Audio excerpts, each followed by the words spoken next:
Hi everyone, I'm Joe, and today I'm going to be talking through AI to de-risk AE hiring. So, what's the problem here? Well, AEs are really, really expensive, and they're even more expensive if they don't sell deals for us. So, I've taken some super conservative numbers here. So, if we look at of an average mid-market AE, their base salary over 6 months, their employer, national insurance, recruitment fees, onboarding enablement, those costs add up to approximately 83K. What this doesn't include is missed pipeline, missed sales opportunities, and disgruntled customers that might churn. If we add those in as well, we're going to be looking at well over 100K. And research in the market at the moment is suggesting that 20 to 30% of AEs don't make it to the end of their first year, and 40 to 50% of AEs don't make it to the end of their second year. So if I look at a team of 10 AEs, 100K is the cost if they don't make it through probation. You can see how these costs here start to spiral. So what the context is, I want to be really clear. I'm not saying that AI is going to replace any human in the interview process. We still need recruiters. We still need hiring managers. Everybody's role is crucial. But how can we use AI to de-risk this process, this scenario, to drop this 20 to 30% to maybe 10 to 15%? Or how can we use it to drop this 40 to 50% to maybe 20 to 25%? I've been in this space for about 13 years now. I've been sitting on interviews for 10 years, and I've been a hiring manager for the last 4. I've recently done a course at Oxford University just on AI, and I applied this use case to that course. I've experimented in a lot of areas where it hasn't worked, and that's where I'm going to start. So what I have tried is a high performance scorecard. So in my team of 10 AEs, I've got 2 people that consistently perform right at the top. I inputted their current CVs, their call scripts, their personal development plans, basically any information I've got on them into AI. And I said, build me a job spec on these high performers, but it didn't work. Tried lots of different ways, but it just basically was extremely biased. LinkedIn only assessments using ChatGPT work and LinkedIn, but unfortunately many AEs don't match their CV with LinkedIn, and then others brand LinkedIn really well, but it's not always accurate information. So it just led to really poor data quality. And then the third was using AI in terms of a decision of hire, no hire. And it was just giving some really overconfident recommendations. So those didn't work. But what is working, and I'm experimenting with at the moment, is 3 workflows. So how can we source great candidates where we're taking risk out of candidates that are even coming through to that first recruiter interview? How can we use AI to validate that AE has actually done and is doing what they say they have done and are doing?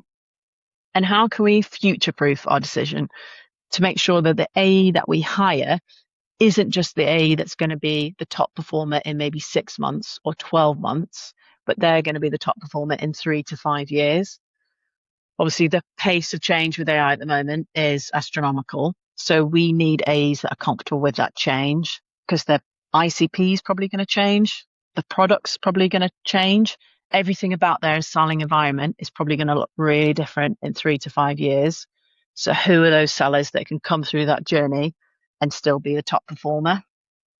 As you can probably tell from my description, the future-proof workflow is the one I'm most excited about. So that's what we're going to focus in on today. So a typical AE interview process: recruiter screening, hiring manager interview, panel interview, and then a final kind of VP founder chat for say 30 minutes before an offer is made. Where I'm suggesting this workflow comes in is between panel and VP founder.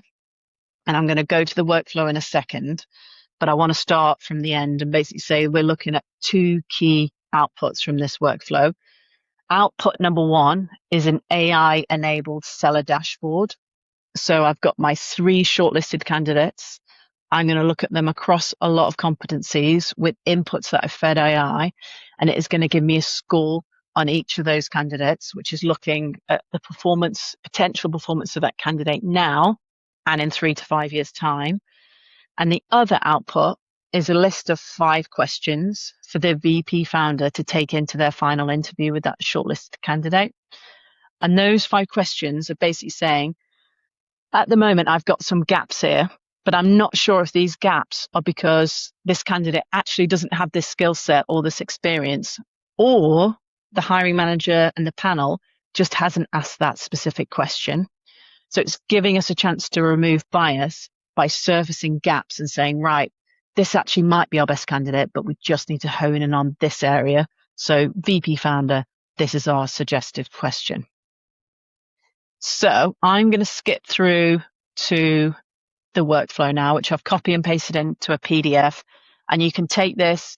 I use ChatGPT Work, but you can paste it into that, Claude, Gemini, and I've set rules as well. So when you input this, it will come back to you and it will ask you for some information about the company, the role, the job description, and the success profile. And that is all crucial for it then to build that AI-enabled seller dashboard.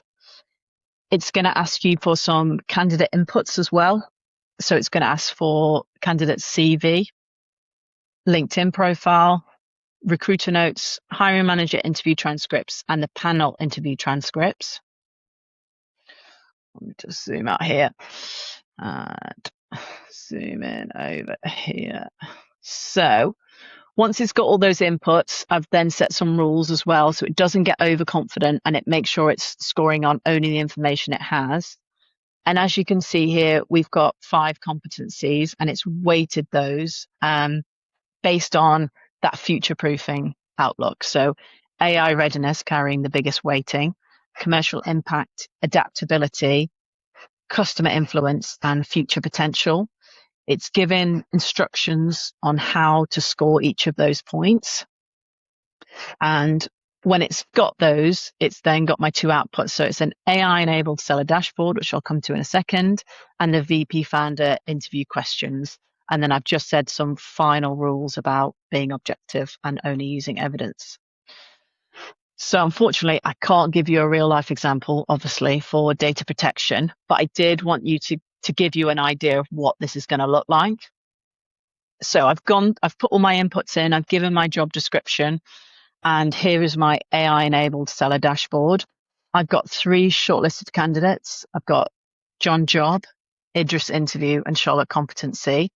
It's gone through and based on all of that inputted information, it's scored each of them. And at the moment, it's given me the most confidence in Charlotte. But we don't want to just stop there because it might actually be from gaps in the interview process. It's given me an evidence summary, which is worth reading for each candidate. And then this is where I think the real value is it's the suggested questions before that final interview. So for example, for John, walk me through 1 sales task you have materially redesigned using AI. What did you do before? What changed? And what measurable result followed? Why am I asking this? Because it tests whether John's AI usage extends beyond occasional assistance and has produced measurable value. Because at the moment, I'm less confident in John in terms of hiring him because of his AI knowledge and AI readiness, but actually potentially it's just need to ask him and open him up a bit more about that questioning. So I'm going to sit down, chat to my VP, chat to my founder, prepare them for these 3 interviews.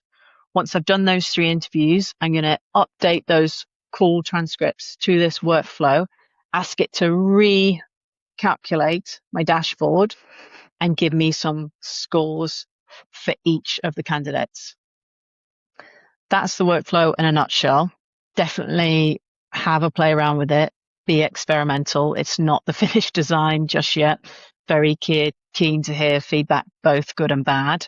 And I think there's so many opportunities within this space that we can just de-risk kind of this decision making. So that's it really. My 2 big takeaways are using AI to give you information so that we are using evidence and not gut instinct to make our hiring decisions. And AI is never going to make the final hiring decision, but it is going to give you a lot more data to make that decision. Thanks for listening, everyone.